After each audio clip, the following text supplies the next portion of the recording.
She said, "Stop being so needy. I'll text you when I feel like it." I replied, "No problem." Then I muted her chat, turned off her read receipts, and put my phone on Do Not Disturb. Weeks later, she showed up at my door furious, asking why I didn't respond to her calls and 100+ panicked messages. Original post. I, 32 male, had been dating Natalie, 29, for about 7 months.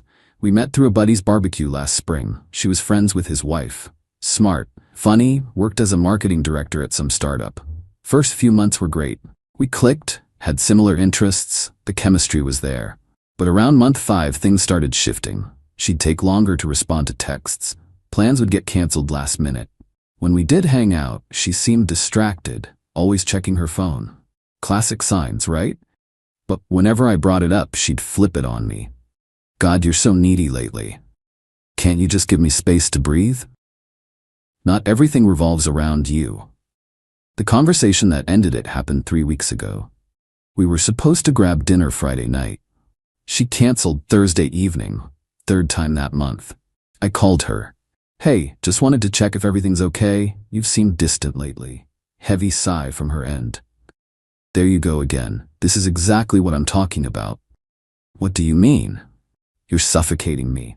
Constantly texting, always wanting to know where I am, needing validation every 5 seconds. It's exhausting." "Natalie, I sent you 2 texts today. Good morning and asking about dinner. It's not about the number, it's the energy. You're so needy, like a puppy that needs constant attention." That stung. "So what do you want?" "I want to text when I feel like it. Call when I want to talk. Not because you need your daily dose of reassurance. Stop being so desperate." "All right." "What?" I said, "All right, no problem." "Good, finally. I'll text you when I feel like it." She hung up. I sat there for maybe 10 minutes, phone in hand. 7 months. I'd rearranged my work schedule for her events, helped her move apartments, met her parents, and now I'm needy for basic communication? Fine. She wants to text when she feels like it. Let's see how that works out.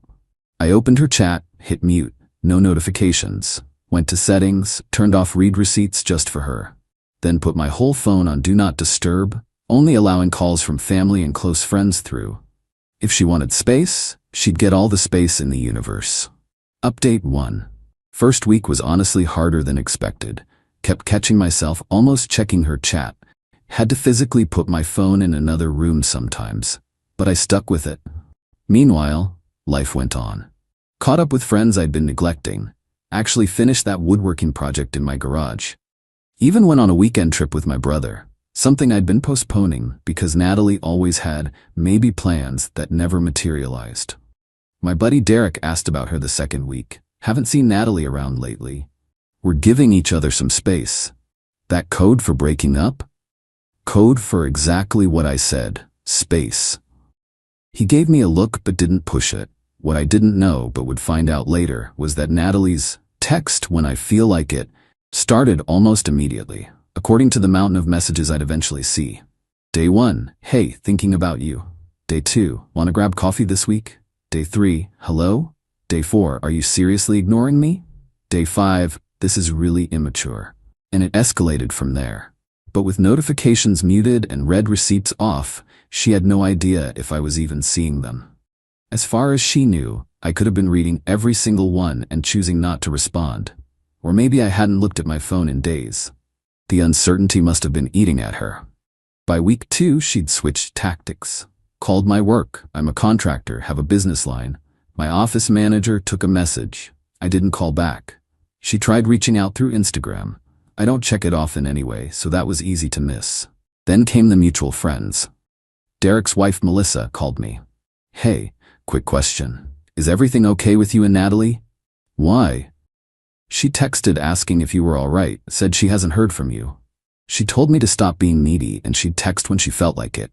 Guess she hasn't felt like it yet." Melissa laughed. "Are you being serious right now?" "Dead serious." "That's kind of brilliant. It's not a game. She wanted space, I'm giving it to her." But here's where it gets interesting. Natalie started spinning a narrative. Told people I was punishing her with the silent treatment, that I was being manipulative and emotionally abusive, made herself the victim. Melissa filled me in later. Natalie had sent her these long messages about how worried she was, how she just wanted to make sure I was okay, how cruel I was being. The beauty of it? I wasn't doing anything. Literally nothing. Just living my life exactly how she asked me to. Not being needy, not seeking validation, not texting unless she texted first, which according to my muted notifications, she was, frantically. Update 2. 3 weeks in, Tuesday evening. I'm reinstalling kitchen cabinets when I hear pounding on my door. Not knocking, pounding. Look through the peephole. Natalie, hair a mess, mascara smudged, looking absolutely unhinged. Open the door. I know you're in there. Your truck is outside. I opened it but kept the chain on. Hey Natalie. Don't you hey Natalie me? Where the hell have you been? I've been right here. I've been texting you for weeks, calling. I even went to your work. Okay? Okay? That's all you have to say? You said you'd text when you felt like it. I assumed you hadn't felt like it. Her face went from red to purple. I sent you hundreds of messages. Huh. Must be a phone issue. Show me your phone. No. Why not? Because you told me I was needy and suffocating. I'm giving you space? Isn't that what you wanted? I didn't mean. That's not. You know what I meant. I know exactly what you said. Stop being needy. Don't text unless you text first. Give you space. That's what I'm doing. This is manipulation. No, this is literally what you asked for. She tried to push past the door chain. We need to talk about this. Do we though? You made it pretty clear that my need for basic communication was exhausting. I'm just trying not to exhaust you anymore. You're twisting my words. I'm repeating them verbatim. She stood there for a second, then her demeanor changed. Tears started. I was stressed about work. I didn't mean it. I miss you. Can we please just talk? Natalie, you called me a needy puppy, said I was desperate, suffocating. Those are some pretty specific words. I was having a bad day. For 3 months? That stopped her cold. Look, I continued, you wanted to control all the communication, decide when we talk, when we text, when we see each other. That's not a relationship. That's you keeping me on a shelf until you're bored. That's not true. Your last text before telling me off was canceling our 3rd date that month. But sure, I'm the problem for wanting to actually see my girlfriend. She tried another angle. My mom's been asking about you. She really likes you. That's nice. Tell her I said hi. My birthday is next week. You know that? I do. Were you even going to acknowledge it? Were you going to invite me? Or would that be too needy of me to assume? More tears, but now I could see the anger underneath. You're being cruel. I'm being exactly what you asked for. Distant, unbothered, not needy. I didn't want this. Then what did you want? Silence. You wanted me to chase you, I said quietly. Beg for your attention. Prove how much I cared while you decided if I was worth your time. That's not. Natalie, go home. We're not done talking.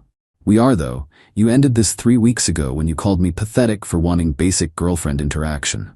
I never said pathetic. Desperate, needy, suffocating. Same difference. I started closing the door. She actually stuck her foot in it. If you close this door, we're done. We've been done since you told me to stop being needy. I just finally listened. Moved her foot with mine, closed and locked the door. She pounded on it for another 5 minutes, yelling about how I'd regret this, how I was throwing away something special, how no one would ever care about me like she did. That last one made me laugh. If this was her version of caring, I'd take being alone. Update 3. The entitlement escalation was swift and spectacular. Next day, I finally checked my phone properly. 134 unread messages from her. Started skimming through them. The progression was actually fascinating. Days 1 to 3, casual, like nothing happened. Days 4 to 7, irritated, demanding responses. Days 8 to 14, alternating between anger and worry.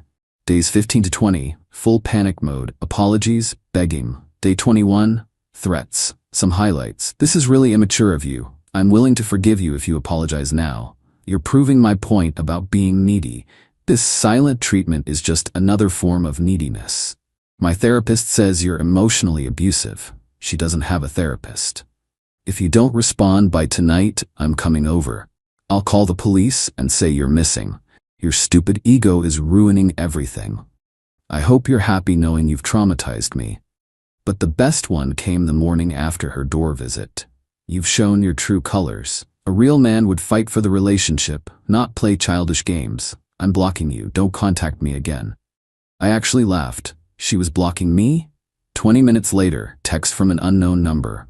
This is Natalie. I blocked you, but I have more to say. I blocked the unknown number. Hour later, got an email. Subject line, we need to have an adult conversation. Marked as spam. Then her mom called. Patricia. Always liked her, sweet lady. Hi honey, I'm worried about Natalie. She says you two had a fight? Hi Patricia. We didn't have a fight. She told me I was too needy and to give her space. I did. She's very upset, been crying for days. I'm sorry to hear that. Could you maybe just talk to her? She really cares about you. Patricia, she told me I was suffocating her by wanting to see her more than once a month. That's not caring, that's convenience. Pause. She said that, among other things. Oh honey, I'm sorry. She's always been like this. Her father and I probably spoiled her too much. Not your fault.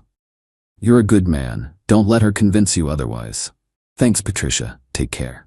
Next development. Natalie showed up at my work. My foreman called me while I was at a job site. Hey boss, your girl is here. Ex-girl, and don't let her in. She's making a scene. Call the cops if you need to. Really?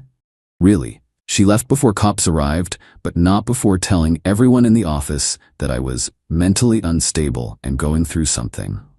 My office manager, Donna, 62F, takes no crap from anyone, apparently told her, honey, the only unstable person here is the one showing up at a man's workplace after he dumped her. Then came the social media campaign. Posted this long thing about narcissistic men who can't handle strong, independent women. How she dodged a bullet with someone who played mind games instead of communicating. The comments were interesting. Her friends initially supported her, but then people started asking questions. Wait, didn't you say he was too clingy? I thought you wanted space?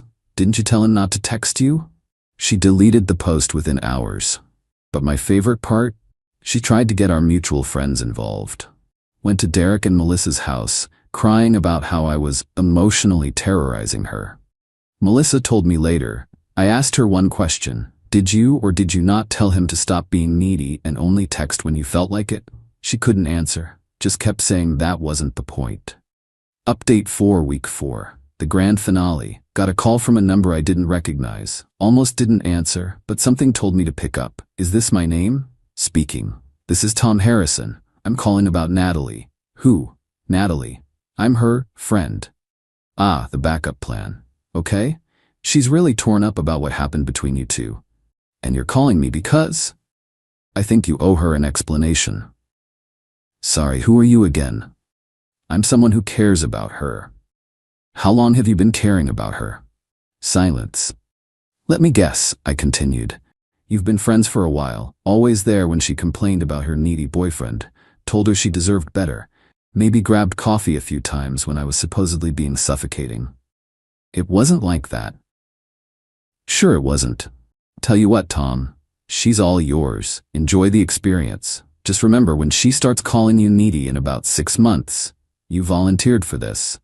Hung up. Then the legal threat came. Yeah, she went there.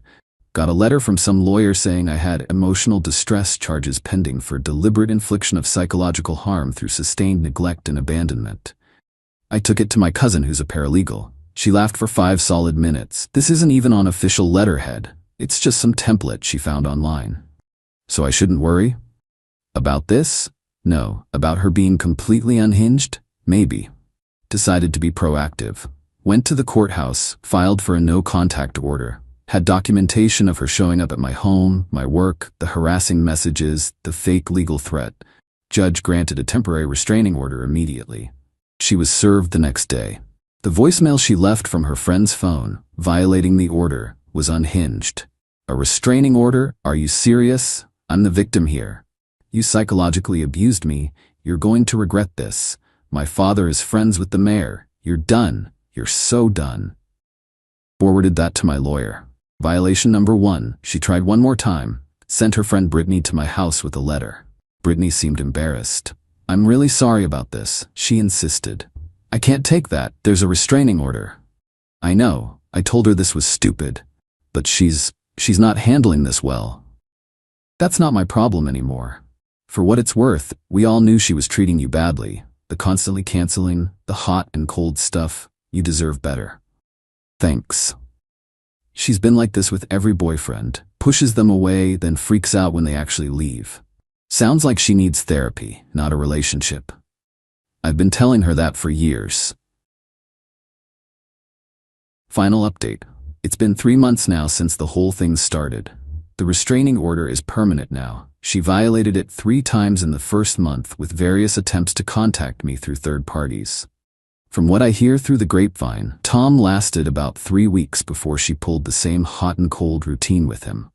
She's been through 2 more guys since then, lost some friends who got tired of the drama, still posts vague things about toxic exes and surviving emotional abuse. Told people I was stalking her while she was violating a restraining order. As for me, I'm good. Better than good, actually. Started my own contracting business instead of working for someone else. Something I'd wanted to do for years, but Natalie always said was too risky. Been dating someone new for about a month. Her name's Carmen, works as a nurse. Know what she said on our second date? I appreciate how responsive you are with texts. My ex would go days without responding, and it drove me crazy. I laughed. Trust me, communication won't be a problem. The difference is night and day. Carmen actually wants to see me. Makes plans and keeps them. Responds to texts like a normal person. Doesn't treat basic relationship interaction like some massive burden. Ran into Melissa last week at the hardware store. Heard you're doing well. Can't complain. Natalie's still telling people you emotionally abused her. She's entitled to her version of events. Derek ran into her at a bar last weekend. She was drunk, crying about you to some new guy. 3 months later? Apparently you were the one that got away. I didn't get away. She pushed me out, then got mad when I didn't come crawling back. That's what Derek told her. How'd that go? She threw a drink at him. We both laughed. Here's what I learned from all this. When someone tells you that your basic needs are too much, believe them. Don't try to convince them otherwise. Don't minimize yourself to fit their comfort zone. Just walk away. Natalie wanted a relationship entirely on her terms, where she controlled when we talked, when we met, how much attention I was allowed to want. That's not a partnership. That's emotional manipulation. The funniest part? All I did was give her exactly what she asked for. Complete space. No neediness. No texts unless she initiated. And it broke her brain because what she actually wanted was me desperately chasing her while she decided if I was worth her time. Some people don't want a partner. They want a fan club they can turn on and off at will. The restraining order is still active. She still occasionally tries to test it through fake social media accounts or flying monkeys. Each violation gets documented and reported. My lawyer says she's building quite the legal file for herself. Another few violations and she might be looking at actual charges, but that's not my problem anymore. She wanted space. She got an entire universe of it. The best revenge isn't some elaborate plan. Sometimes it's just taking someone at their word and letting them live with the consequences. Thanks for reading this saga. Feels good to get it all out. For anyone dealing with similar hot and cold behavior, you're not needy for wanting basic relationship stuff. You're not suffocating for wanting to see your partner more than twice a month, and you're definitely not desperate for expecting consistent communication.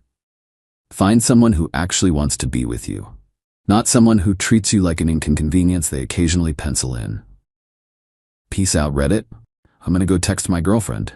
You know, like a normal person in a healthy relationship does.